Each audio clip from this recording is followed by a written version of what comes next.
Hi, and welcome back to part 2 of the Spanish Inquisition class. This is going to be on the perpetrators and victims. So, let's get started. Now we're going to talk a bit about the perpetrators. These included the King and Queen of Spain, the head inquisitor, and finally Spanish society itself. The King and Queen who started the Inquisition were Ferdinand and Isabella. These two married in 1469, which was a first step to unifying Spain. He was the heir to Aragon, and she the heir to Castile.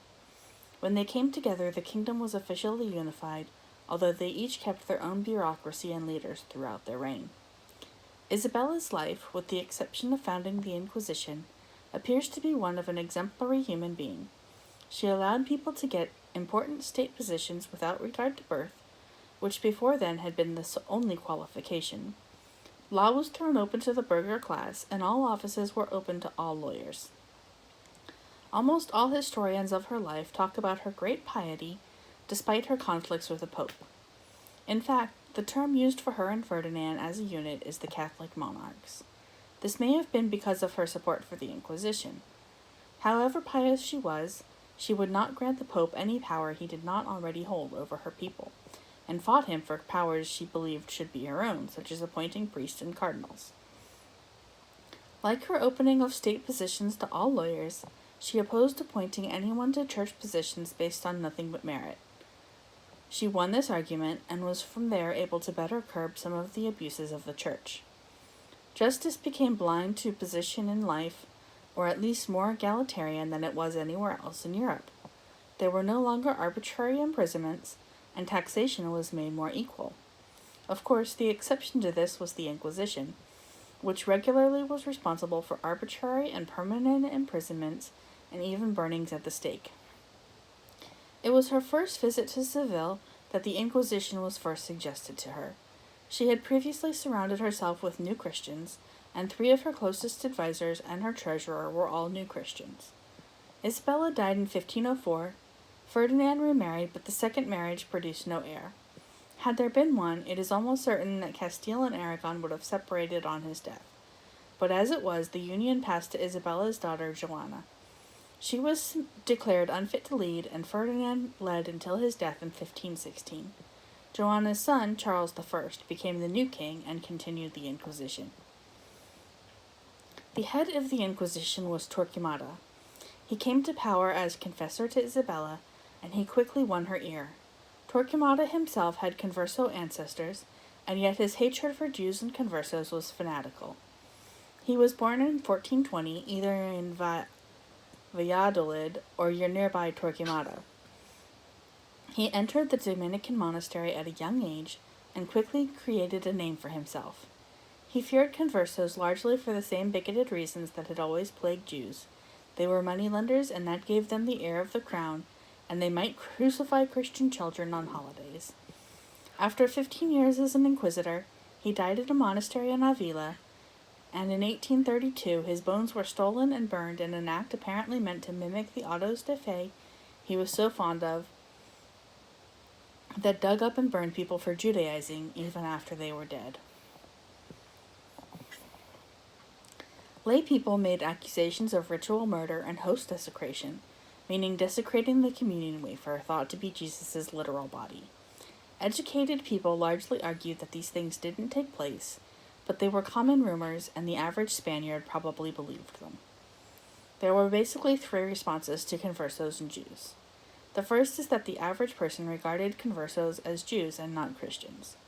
The second is general apathy for educating conversos in the Christian faith, leading even those who wanted to be Christians without the knowledge and means to be so. The third is that conversos were not just failing to become Christians, but they were actively destroying the Christian faith. There were frequently public outcries against the conversos, and were demands that something be done. It also meant that the average Spaniard was willing and even eager to turn in any converso they suspected of Judaizing to the inquisitors, even knowing that the outcome was the inevitable death of the converso. The lack of education may not have been intentional. During the Middle Ages, many priests were not very educated in their own religion themselves, and lacked the ability to engage with people who were used to the rich intellectual traditions that make up Judaism. One converso who had risen through the ranks of the church attempted to fix this. His name was Fray Hernando de Talavera, and he preached the superiority of Christianity in the vernacular and with an attempt at the academic rigor that Jews and descendants of Jews were used to. He believed that instruction rather than inquisition was the way to bring conversos to the church. This was ultimately a failure, as most conversos considered continued Judaizing. Another attempt to re-educate the conversos was to physically move them out of Jewish neighborhoods and into old Christian neighborhoods. This was especially applied to former rabbis who were segregated to prevent them from having any influence over other conversos.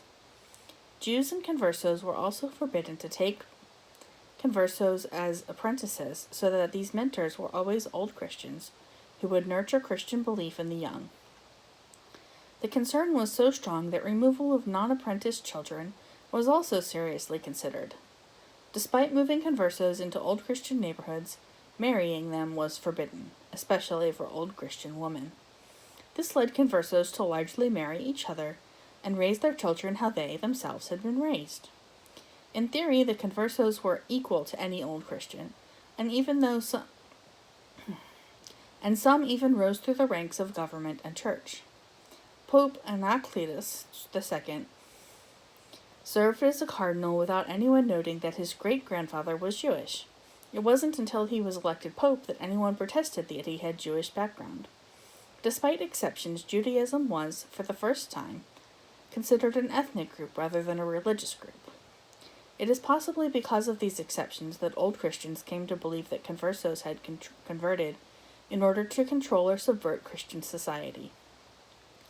Christian identity was largely defined by what it was not. It was not Jewish. Jews were literally believed to be satanic and evil.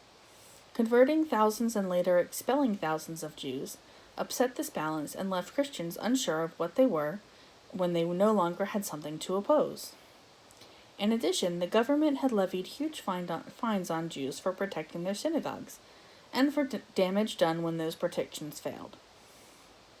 Conversos were expected to take on their portion of this ethnic guilt, and legal fines were leading many of them to wonder what benefit they had received for converting. Eventually, people started making the same prejudiced statements that the conversos stink because they use oil to cook rather than bacon fat, and even claimed that they were not baptized and baptism removes the physical stench. Until 1471, no converso was legally allowed to do anything that a Jew was not legally allowed to do.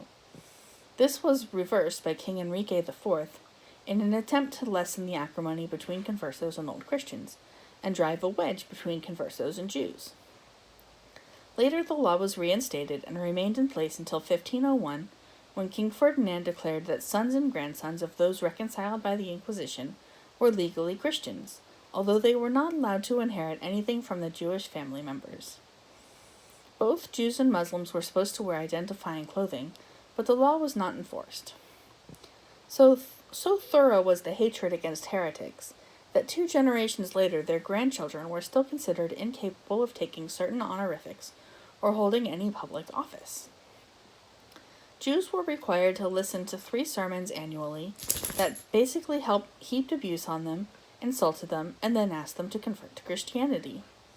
Despite all this, the Inquisition was not viewed favorably by the average Spaniard. This was true until 3 conversos attempted to murder the leader of the Inquisition, and successfully did murder one of them. The popular opinion turned in favor of the Inquisition. Some 200 men were killed in riots for the murder of this priest, even though most of them had nothing to do with it. Now we're going to talk about the victims. We're going to talk about some general characteristics, and then we're going to talk about conversos who left Spain, including those who became pirates. Christians and Jews considered each other generations-long enemies. Christians viewed Jews as the descendants of those who had crucified Jesus, and Jews saw Christians as people who had become polytheists while appropriating their Torah for their own purposes. By the end of the 14th century, some 500,000 Jews lived in Spain. This represented half the Jews of Europe, and was the largest population outside of Israel. 100,000 Jews lived in Portugal and represented 10% of Portugal's population. After the 1300s, there were even more secret Jews in both places. These secret Jews met to read Torah and fasted twice a week to repent for their apostasy. They adored Queen Esther as a covert Jew as themselves and saw Haman as the Grand Inquisitor. Eventually, conversos were persecuted more so than Jews themselves. One could get out of the Inquisition's grasp by proving that he or she had always been a Jew and had always been known as a Jew, and was unbaptized. Jews were technically excluded from inquisitional harassment due to not being baptized, but the Inquisition often used allegations of magic and deals with the devil to get around this technicality. If it were discovered that the person was still legally a Jew, the person would be forced to leave Spain, but they would escape with their lives. It is hardly any wonder that many conversos left Spain for Arab lands and Holland, where they could live openly as Jews. Many conversos traveled to the New World, which was illegal, or other countries in Europe.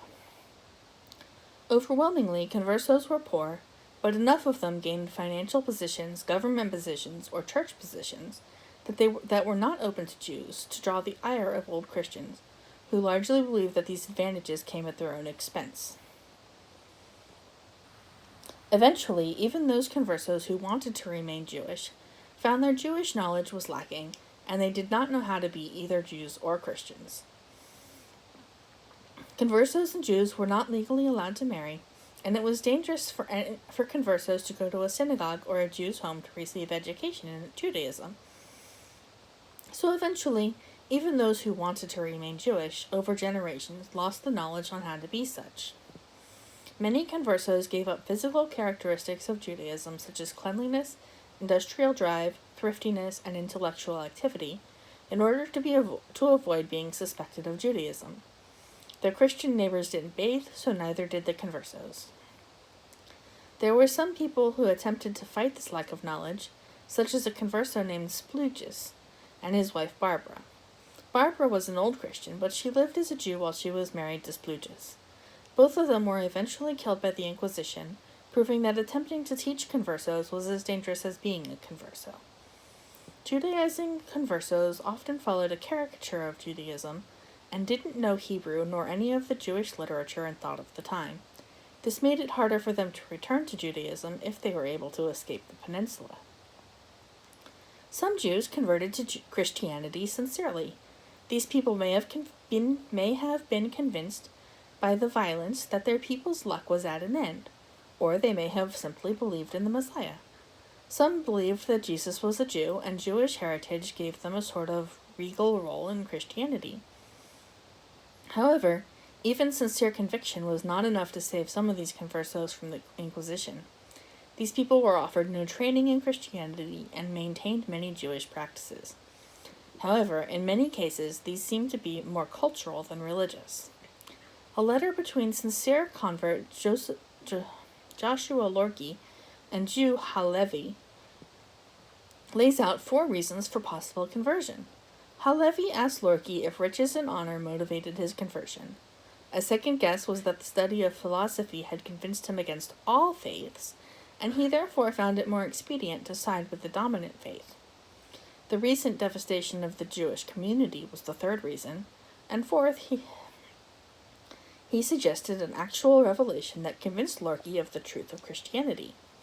Lorki rejected all but the last of these reasons, and suggested that sincere study of both Christian and Jewish texts could only lead to one to embrace Christianity. Lorki went on to debate leading Jewish scholars and write tracts against Judaism. Interestingly, however, his son died in an inquisitional prison and his body was burned. One man named Esteban found himself excommunicated by the Jewish community in Amsterdam and for 2 weeks before he acquiesced and underwent circumcision.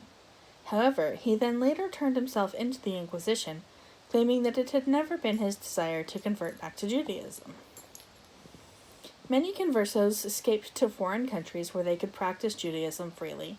However, in many cases, as stated, knowledge had declined, and they were unwilling to listen to rabbis and follow all of the laws of Judaism, finding them onerous or unimportant. This was especially true of third and later generation conversos. Baruch Spinoza's grandfather was one of these. He lived in Amsterdam from 1590, but wasn't circumcised until after his death, when his wife had him circumcised in order to bury him in the Jewish cemetery. By 1671, leaving was so common that people in Amsterdam condemned those who had failed to leave as willing apostates. The most common destinations were Amsterdam and the New World. Nonetheless, many stayed, and many more converted in order to be able to stay, and earning themselves the scorn of free Jewish populations around the world. Those who were left were often not considered good Jews. They didn't see the value of rabbis nor the oral Torah, and often went about doing things incredibly wrong in the eyes of lifelong Jews, and thinking themselves capable of being Jewish without following any of the Jewish laws, as they had been considered Jews in Spain without even knowing these laws existed. They often resisted incorporation in the larger Jewish community, although declaring them outlaw for a short time usually worked. This is essentially what happened to Spinoza when he started espousing his ideas, which were not so unique for a converso at the time. However, when they excommunicated him, he merely said that it was something he would have done anyway, and left, which was unique. Some Jews who left Spain traveled to Jamaica, where they became pirates. In 1508, the mayor of Cuba complained that nearly every vessel coming to him was filled with Jews and conversos who were all there illegally and thus subject to persecution. The Inquisition soon followed them, but most of them escaped to Jamaica, or a city in Brazil which was under Dutch control and thus open to Jews. Prior to the English capturing the island in 1655, Jamaica belonged to the Columbus family and served as a haven for Jews who were able to leave Spain and get to the New World. Jews were amongst the first settlers in nearly every New World colony, although they weren't legally allowed to travel to the New World at all. Eventually, in 1528, the Inquisition followed them. It's possible that these people's ultimate goal was the destruction of the Spanish Empire. They forged ties with the Dutch, the English, and ultimately the Buccaneers, who were successful in this endeavor. When the British took over Jamaica, the Jews convinced them that the best way to make the colony prosper was to invite the pirates to live there. In 1657, Jewish pirates moved to Jamaica, a territory where more people were dying than arriving each year. Beginning to sell their wares, set up an economy, and made the colony begin to prosper. Merchants began to move in and made most of the profit from these pirates. Every country had privateers out to loot other countries' ships. The difference was the Jews were not licensed and would target anybody. Still, they seemed to be largely after Spain, whether in retribution for the persecution or because Spain was the richest population in the New World, since they owned the vast majority of it.